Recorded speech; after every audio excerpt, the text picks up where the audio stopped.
YouTube, what up? We are back with another reaction video. Y'all already know, man. I'm excited about it.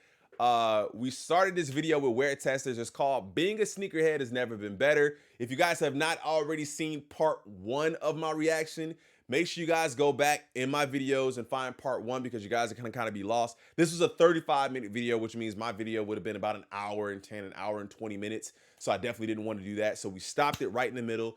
And we're getting back into it. I want to say welcome to all of the new people hopping in this channel, man. If you guys are new to the channel, make sure you guys hit that sub button. We're on the road to 6,000 subscribers, and I cannot get there without you guys. I need all of your guys' help and support.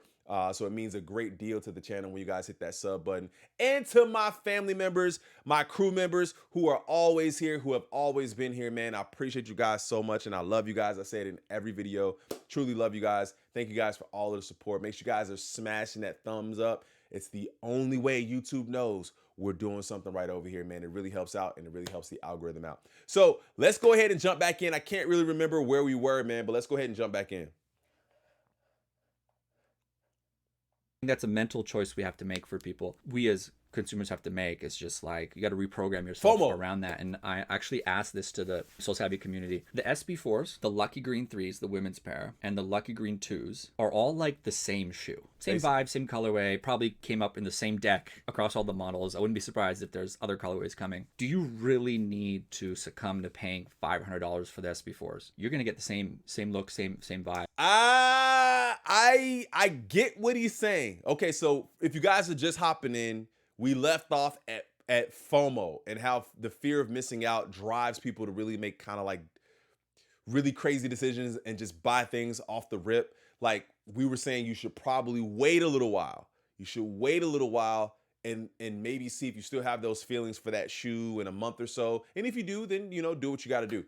Now he's talking about the SB4, the Pine Green SB4, the Lucky Green 2s, and the Lucky Green 3s. And he's saying, I guess he's making the argument for, do you need to spend $500 for these, or are you're gonna get the same thing with the 2 and the 3? I don't agree with that at all. I'm gonna just say that right now. The 4 is a much different silhouette. It has a lot going on with it. It's an SB. People are in it for that reason as well. You don't get the SB with the 2 or the 3. The 2, I could see people just completely forgetting about. And the 3 in itself, it's a nice shoe, but because we had the 4, we didn't need the 3. So I'm on the side of the SB4s. I don't think it's interchangeable. What do you guys think about it? Is it interchangeable? You just have to reprogram yourself to get away from that. One more quick thing on that note is like this current era of sneaker culture is allowing other creators or brands to come up. It's likened to like the idea of craft beers. We used to just drink like Budweiser 10 years ago. Now there's like probably 10 breweries near all of us at one time. Facts. That diversification of like our taste buds and other brands coming up. Mosh, obviously we released our own sneaker. There's other companies trying to create their own shoes. Avia is back. Yeah, it's a great place for us to be, right? And again, that diversity is going to be healthy. We should never be beholden to 95% Nikes. Exactly. And I think Nike's actually feeling that because Yeah, I think so they have too. a great return policy. Like that's always like the one caveat to Nike. This is where I can't blame any new sneakerhead for darting for Nike because their return policy is off the charts awesome. You can even wear the damn things and then return them. I think we're seeing such an influx of that FOMO that you were speaking of where people are buying things just because they didn't want to miss out or because the app let them. And then when they get them in, they quickly realize like, oh, I don't really want these, or they'll wear them around a little bit and be like, this is not for me. Or and the quality is trash. Then all these Nike outlets start having this refurbished program because they have no idea what to do with all of this product. I think that they're feeling it on that level. As a consumer though, you have to be smart. You have to understand that these are, even at the lower quantity ends, these are mass produced items. All of these sellouts, half of them are not real. Like none of these restocks. They never sell out, chat. They never sell out. It'll say sold out on sneakers, but then they moved it over to Nike. They never sell out there. Then they'll end up in a freaking outlet somewhere, or like you said, on the refurbished part of the outlet or something like that. So they never sell out. Like you said, on a large scale, these shoes are so mass produced, fam. Like we just saw, I think it was 240,000 pairs of Pandas. 240,000 pairs. That's a lot of shoes. And I don't even think those really sold out. There's no way 240,000 people bought that. Maybe I'm hoping I got the stock numbers right, but I think it was 240,000 pairs. So nothing really sells out, man. You got to also remember that they hold things for restocks. You know, what else do we get? Stashes, you know what I'm saying? Like they just have all these different types of events where they produce all of this stock and then they hold on to it. So nothing ever really sells out. Are truly restocks, like the Dunk, the Panda Dunk. That's a shoe that's currently in production. Like they're just making new batches upon new batches upon new batches and then putting them back into retailers, much like they would a Chuck Taylor. So that's what that shoe is all about. But a shoe like the SB4s, yes, they sold out quickly upon launch, but they're about to restock, quote unquote, again. But that's not new pairs. That's the original stock. They're just trickling them out. So just be patient and stuff. And this is where the brand really messed up. It's that by doing it that way and making people miss out, they are feeding the resale machine. Yeah. That hype machine. And yeah. So instead of... And this is where I agree when people say, yo, just make more pairs or put them all out, because they'll release 100,000 pairs, but they'll have another 100,000 on ice. And you're limiting what's available on purpose. And what that does is feed resale. We have to go. Now we don't have to. Damn, Jesus, bro. We don't have to go the resale route, but if you don't know if you're gonna get the shoe, you don't know if the shoe is gonna come out again, then you kind of you're in a position where you feel like you have to buy it some way. And I know people who are not into sneakers don't understand this. They think, yo, it's just a shoe, right? But it's not just a shoe to some people. It's really not. It's not just a shoe. So we kind of have to remove. If you guys just don't understand. It's like you have to be there to understand that it's a collection. It's a hobby. You know what I mean? For a lot of people. So I think that this is a very interesting topic.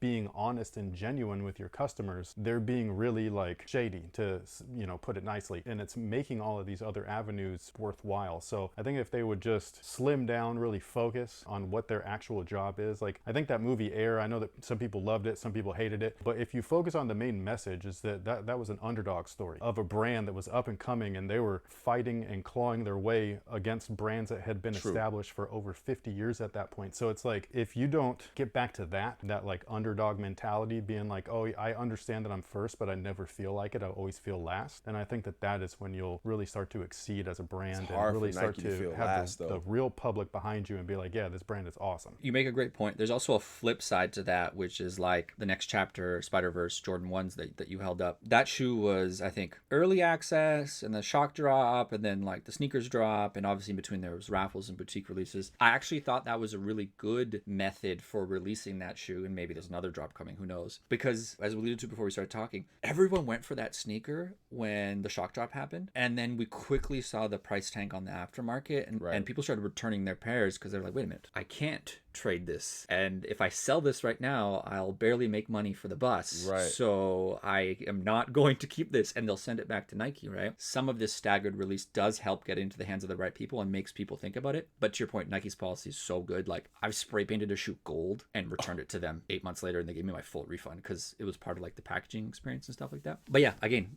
perks of all that, which to me also leads to, man, stuff's on sale. Good stuff is on sale. If you're smart on it and you're savvy about it, no pun intended, you might be able to get stuff 40-50% off. It's going to move quickly, which is again why we exist and how we've set up the system to monitor all that stuff. I see those flash sales from those stores where it's like, hey, for 1 hour we're going to dump stuff for 50% off, and it like just released 2 or 3 weeks ago, right? So you got to hunt a little bit deeper to get those 40-50% off discounts. But man, getting 25% off retros or a good pair of Air Max 1s, 30%, pretty easy right now. It's just a matter of like, do you wait 2 weeks or 2 months to get that type of discount? And I miss that, man. I hated how everything was selling for retail that wasn't even good. It wasn't worth retail, you know, but it's worth 30% off. To your point, like when people call a retro a brick because it doesn't sell out instantly, I think that you forget what it was like back in the 90s. Nothing truly sold out because they would actually go back and order more. They would make more. That's why there was so many different factories making the same shoe, where when the black and red 11 sold out, they already had put in a new order for the next shipment. Stuff like that was normal. You go through any of the East Bay catalogs from the mid 90s to 2000s. East Bay, who remembers is East one Bay? of the best things that you could ever look at, because your jaw will drop being like, dude, are you serious? You had like this shoe for 99 bucks or 59 bucks and stuff like that. It was just so awesome to see.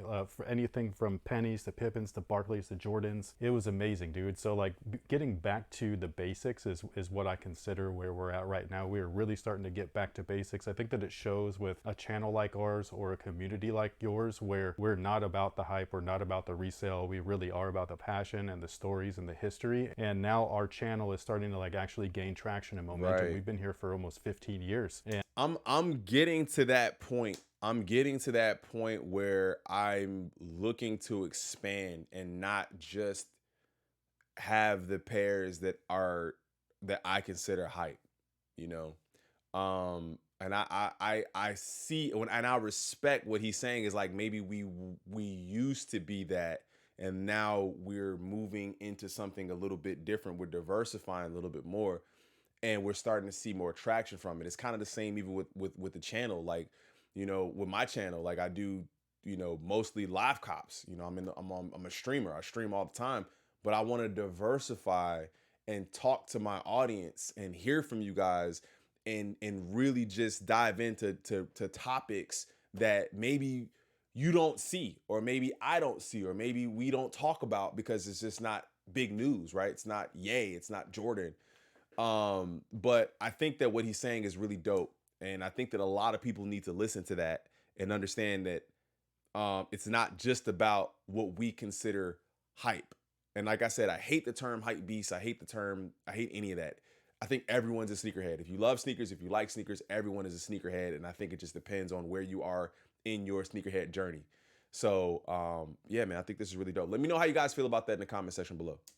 And people are like, dude, I've been into sneakers for a long time. I just found out about you. I'm like, well, man, welcome. Come on down. Like, exactly. Enjoy the Make sure you party. guys go give them a sub, man. If you guys haven't hit that reminiscing sub and button, hit talking that about, sub button on this 'cause video is as well. what sneakers were like back then. Like, we would literally like sit down at your passing period. I'd be like, yo, you got the new whatevers? Or somebody would bring their East Bay magazine and be like, look what's coming out. Like, it was so fun to be able to do that type of thing. And so having that type of feeling back in the world is just, for me, it's just really incredible. And I thought that it wouldn't come soon enough. I'm glad that it came sooner than later. 100% agree. And I think last time we talked, we called it a reset, and you called it the basics. We're back to the basics, but it's elevated because, again, it's never been better. The product's never been better. We haven't even talked about basketball between Puma, LeBron, Tatum. Like, all of these shoes releasing in the sportswear category are good. It's never been better, right? It's getting better again, right? It's improving, and that all. I don't agree with that. Tatum's in particular, I don't really like the design of that shoe. I don't think a lot of people really like the design of that shoe, and I think everything from Nike basketball is now looking like a Kobe.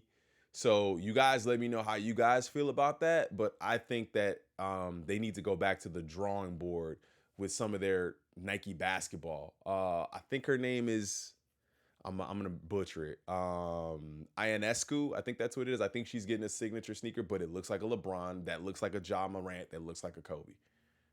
All just leads to a great experience, and to what you alluded, like, there is great companies and products and communities like WearTesters, like Soul Savvy, that gets to exist because of the real strong passion of sneaker culture, right? And people look, oh, the hype's dying. It doesn't matter. The love of shoes is always going to be there, has always been there. It's just a matter of how you speak to those people. And again, that's been my life purpose and journey in footwear, is like, let's just make sneakers fun and help people get the footwear that they want. And how do you educate consumers to buy good quality product and understand what they're buying and review that product, right? That's a great place to be. And whether you like the nichest of niche or you like super hype stuff, there's something out there for everyone from a content and creator perspective. And again, it's a fun place to be because you can find other people like yourself, right? The only thing I would have added to that is just that everybody gets hyped about something, so don't take what we're saying as we're like bashing hype beasts. As hyped as you might get for a Travis 1, somebody like Scholar on Instagram is getting hyped for Jordan 2s. So I think that it's really great that we can all be a hype beast for something. It's just like, are you here for the right reasons? It's all about passion, not profit. You know what I mean? Like making profit off of your passion is cool, and it's what would be considered a blessing for most to be able to do both. But really, like, you should be in this for the love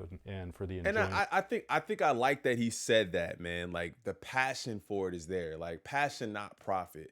And I know that some people have completely changed their lives just by selling shoes. Like they've completely changed their lives, and I'm never gonna knock anyone's hustle. I don't really mind resellers in a sense. I just don't like it when we get gouged. I don't like it. Resale has been here, not just for sneakers. Resale has been here for everything, right? Resale, there's always been people who have been able to get access to things, and there's people who haven't been able to get access to things. And then the people who are not able to get access typically have to pay a lot more to the person who can get access. So that's not going anywhere, but I do like what he just said. Let me know how you guys feel about that. Of what's going on. Yeah, no, look, if people look on the wall behind me right now, it's really hype. This is my office. I am down here 10 to 12 hours a day. I like to see my most prized sneakers visible, right? It's art. It looks cool. That's what I appreciate. But going to my sneaker room, I have 500 pairs of shoes. Like I have shoes that are worth $30 on the secondary market, but they mean something to me, right? I have a very diverse collection. I just know not to get hung up on that Travis Scott Jordan 1 low L. Do I want them? I enter them? Sure. Am I going to enter some raffles? Sure. Which leads to my point. There's just way less bullshit to deal with in sneakers right now, right? Those two releases I just mentioned, Travis Scott Jordan 1 lows, I think there's been 2 this year. SB4s, I don't think there's been any other shoes that were like chaotic and crazy, right? No. We're getting like 1 or 2 a quarter, one every like 6 weeks. Everything was chaos for like 2 or 3 straight years. So that alone, I said that earlier, everything was chaos. It definitely hasn't been chaotic like that this year. And part of it as a content creator is cool because we get to have more like of a mellow day. But as a content creator, that chaos does kind of give you a little bit, gives you a lot of energy. It gives you, you're more excited about the drops. You know, I think Ye has a lot to do with this. I don't think they're gonna talk about that maybe, but the Yeezys and things like that not being a part of it is definitely I say definitely probably, well, you can't say that, but is probably affecting Nike a little bit more. There's no eyes on Adidas, all eyes on Nike. So now everything is that much harder to get. alone to me is just like healthier and much more fun. Where If it's like, yeah, hype. look, Nike doesn't want you to have Travis Scott's Jordan 1 lows. Nike doesn't want you to have the SB4s. They just don't. If they did, they'd make more. Simple as that. We can argue about the semantics of would people still want them if they're easy to get. Yeah, that's a different topic for a different day. Yeah, not today. We'll end up talking for another hour. You just have to be okay with that. Just realize what is designed to be hyper limited and induce that FOMO and stuff that's meant to be accessible, and just be okay when that doesn't fall into your lap, right? And I think for me, I think for a lot of people, the best advice I can give is just like either delete that sneakers app and don't think about it, or be cognizant about what its purpose is. It's not there to give you the shoes, right? It's there to acquire customers, acquire data, and ultimately sell as much. Wow. He's right. It's not there to give you the shoes, chat. Sneakers is not there to give you the shoes. Sneakers is there to acquire customers. They don't care if you hit or if I hit or if he hits or if the next person hits. They're there to acquire customers. So either we delete the sneakers app or we stop complaining about it. I'm not complaining about the sneakers app ever again. I'm not complaining about sneakers ever again. In the moment, if I'm getting glitches, I might say some stuff, but after that, I'm not saying nothing else. I'm definitely not deleting the sneakers app. Let me know if you guys are deleting the sneakers app, man. Let me know. Much product as they can through their channel, but when they're doing that to ensure sell-through, if they got 10,000 pairs, they're going to bring in 1 million people. That's just ultimately how it works. You want to get the most emails, most phone numbers, et cetera, right? And I think a lot of people are stuck there, right? Which is why, like, internally at Soul Savvy, our communication is a shoe release sells out. A shoe release just starts when that release is over, right? On Sneakers app. You have to think outside of that. Your boutiques, the restocks, there's so much opportunity. And again, just let it go sometimes. I think that the hype stuff, when you can get it, awesome. consider that a bonus. But there's so much other stuff that's just there that have been grails for so many people for so long that like we should all be happy for each other. You know what I mean? There's quite literally something for everyone right now. There's women's exclusives, there's men's exclusives, there's online exclusives, there's direct-to-consumer exclusives, there are collaborations beyond belief. There's a Spider-Man Jordan 1. Like, can you believe, as somebody like me who got made fun of for being into comics as a kid, where my two worlds have literally collided? Like, to me, that's awesome. That's gotta I just be think that great. it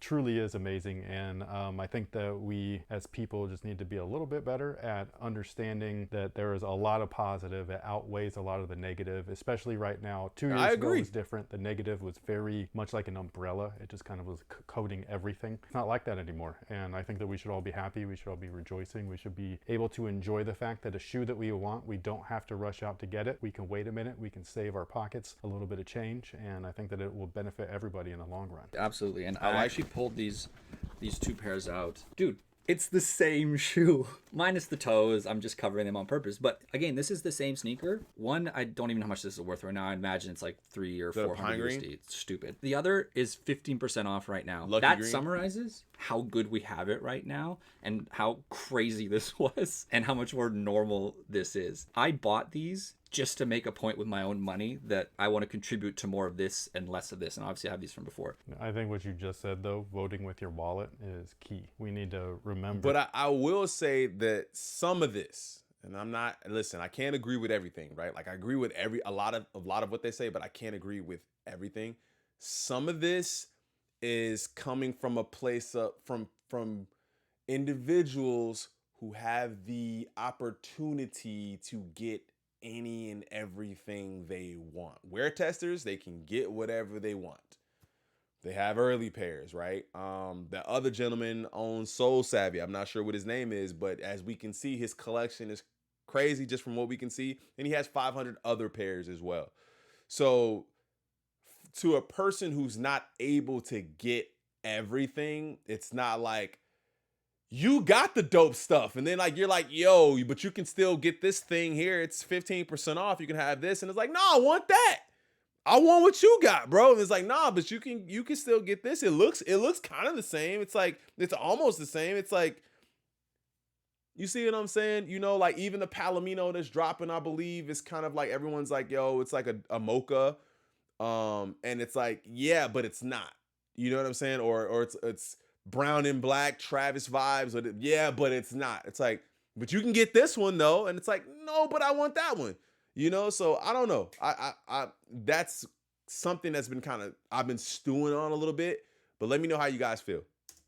That as consumers, we have the buying power. That's how you show a brand what is something that you're interested in and what's something that you're not interested in. So when they go and they see those metrics move for a Travis collab, they're like, cool, like that's exactly what they want. They want people to lust over something so that when the next drop comes out, you go after it blindly. Don't do that anymore. If you really just want that Travis one, just save your money, get it however you can get it. You know what I mean? If you get it on retail, go for it. Yeah, look, again, to what you alluded to, we are not saying you're dumb or spending your money poorly if you decide you want to spend $500-600 on that triple black Travis Scott one. That is your prerogative. That is your money. You can do that. We're just saying, think about it. Can you plug that hole with something similar, right? To me, in my mind, that's the Citrus 7s. I can't believe that people did not like that shoe when it first came out. Was awesome. Still is. Oh, I know it still is, but like there's such a discrepancy between new and old sneakerheads where it's just, I really wish that we can get together and share. We can. Knowledge. Let's do it. Like, you know, back in the day, you'd go to the park and you'd be hooping, and there'd always be that OG out there, and he would tell you the way that it was, and you respected that. And then like you would share that back down with the next person, the young kids that would come after you. And there really isn't much of that right now in sneakers. And I think that we need to do more of that. Like we need to be able to cultivate and teach the youth about what things really were about. Because some people call it like, oh, you're a culture vulture, this, that, and the other. It's just like, bro, I grew up playing basketball, dude. Like that's why I'm into basketball shoes. That's why you don't see me collect runners. There is no culture vulture here. This is what I grew up being interested in, and that is my passion. My passion has always been from day one since we started Kick Steals. How do we help people find shoes? And ideally, obviously get them for less than retail and save as much money as possible. And that has evolved into Soul Savvy, and the industry has evolved immensely and grown, and there's more people and more product. And for a solid 36 months, 24 months, it's a little crazy. insane. But throughout that is it allowed us as a company and as a community to build something for the people. And again, that's why we exist, right? It's to provide that technology, provide that insight and that knowledge. And something we haven't talked about is like this idea of bots. A lot of people just blame their L's on bots. Definitely there's situations where like, yes, that happens. There's an internal joke we have where we say bots have the best PR in the world because like botters will say people like, yeah, damn it was the bots, they got them all, what are we supposed to do, we have no hope. That's not the reality. People fake that screenshot stuff all the time. But it's I think that bots obviously get all of the attention because no one wants to believe they actually lost to another person. And I don't even think I've mentioned bots. I don't even think I've mentioned bots because I just feel like I know that there's so many people buying sneakers at any particular time that it doesn't have to be a bot. Now, when people flex pictures and they hit sneakers for this many, or they dump, got a bunch of raffles in or whatever, like I that bothers me, but I don't think that that's always the case. I think that there's way more people outside of our bubble than we really understand. Like even on Instagram, if I don't see a bunch of Gothams on Instagram, I'm like, yo, something looks weird. But I'm like, wait, everybody's not on Instagram. Everybody's not posting their Gotham screens on Instagram. Everybody's not as, I guess, focused or in the bubble as much as I think they are. You know what I mean? So I think it's all a perspective thing. What do you guys think? Let me know. Is it all perspective?